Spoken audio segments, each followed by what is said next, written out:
Matthew Carter had always believed that words had power.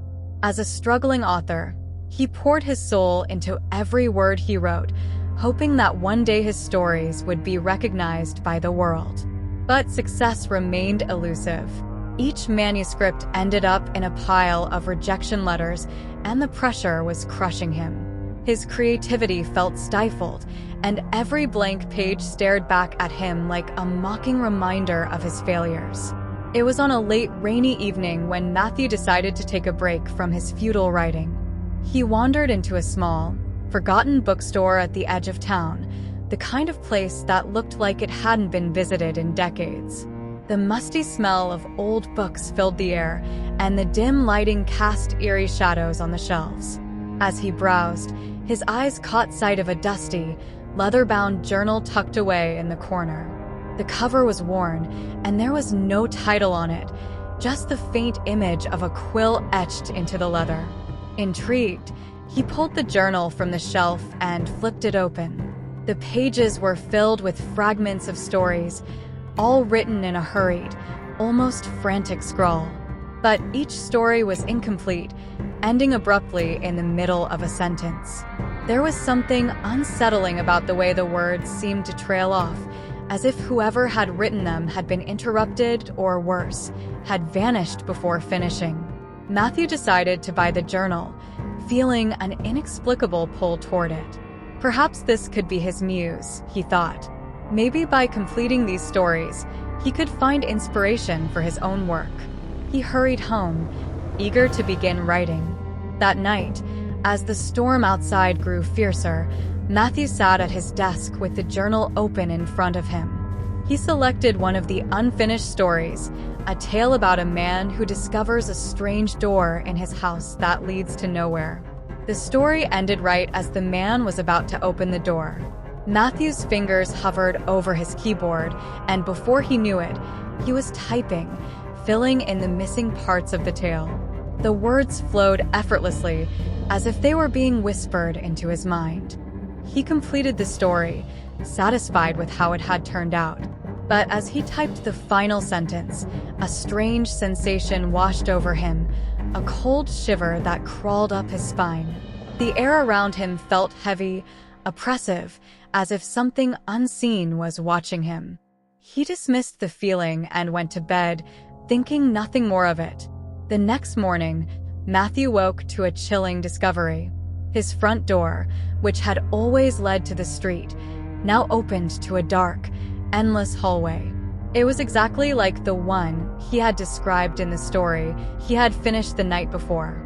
His heart raced as he slammed the door shut, trying to shake off the growing panic. It couldn't be real. It was just a story. But the next few days proved otherwise. Each night, he completed another unfinished story from the journal, and each time, the events of the story began manifesting in his life. A shadowy figure from one tale appeared in the corner of his room, watching him as he slept. In another, a forgotten child's toy came to life, moving on its own in the dead of night. Matthew realized, too late, that the journal was not just a collection of stories, it was a conduit for something far darker. Every word he wrote had the power to bring the stories to life, but with every completed tale, the line between fiction and reality blurred further. The stories weren't just haunting his home, they were rewriting his life. Desperate, Matthew tried to stop. He locked the journal away, refusing to write anymore. But the pull of the journal was too strong. It whispered to him, its pages rustling in the silence of the night. The unfinished stories begged to be completed, each one more terrifying than the last. One night, as the storm raged outside once again, Matthew's resistance crumbled. He unlocked the drawer and pulled out the journal, flipping to the last story. This one was different. It was a story about an author who found a cursed journal that brought his stories to life. The story was almost complete, except for the final paragraph. Matthew stared at the page in horror. It was his own life, his own descent into madness, written in chilling detail. The final sentence, however, was unfinished, And as he wrote the last word, he realized that he was no longer the author of the story. His hands shook as he picked up his pen. His mind screamed at him to stop, but he couldn't. The pull of the journal was too powerful, too consuming. He placed the pen on the paper, and against his will, he began to write. The moment he finished the sentence, the world around him seemed to shift. The shadows in the room deepened, and the air grew cold. The journal began to glow faintly, the words on the page twisting and warping before his eyes. Suddenly, a figure emerged from the shadows, a faceless man, the same one from the first story he had completed.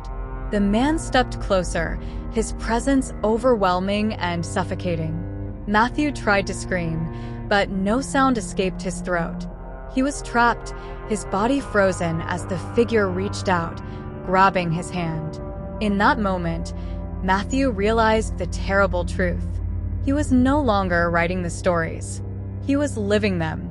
And just like the characters in the journal, he was now part of the cursed tales. The last thing he saw before the darkness claimed him was the journal, lying open on his desk, its pages blank and waiting for the next author to complete the unfinished stories.